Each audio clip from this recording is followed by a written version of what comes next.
নিজ হাতে উপার্জিত কামাই এটা পৃথিবীর শ্রেষ্ঠ কামাই, আলহামদুলিল্লাহ। পরিশ্রমের মাধ্যমে যে উপার্জন, এটাকে ইসলাম আমাদেরকে উৎসাহিত করে। শুধু নামাজ, রোজা, জিকির এগুলো নিয়ে ইসলাম আমাদেরকে পড়ে থাকতে বলেনি। কোরআনিক অর্ডার হচ্ছে আপনার নামাজ শেষ, আপনি বেরিয়ে পড়বেন, কাজে বেরিয়ে যাবেন। ফাইদা কুদিয়াতিস সালাতু ফান্তাশিরু ফিল আরদি ওয়াবতাগু মিন ফাদলিল্লাহ। বিধানটা কার বলুন? আওয়াজ করে বলুন, বিধানটা কার? এটা কোরআনিক ভার্ডিক্ট, কোরআনের বিধান। নামাজ শেষ, গোল হয়ে বসে জিকির করতে বলা নাই আল্লাহ।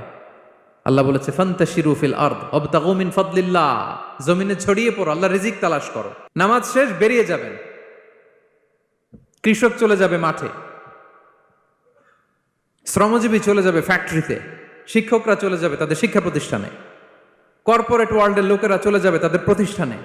ডেভেলপমেন্ট করতে হবে, সিভিলাইজেশন করতে হবে। নামাজের পরে গোল হয়ে বসে থাকা চলবে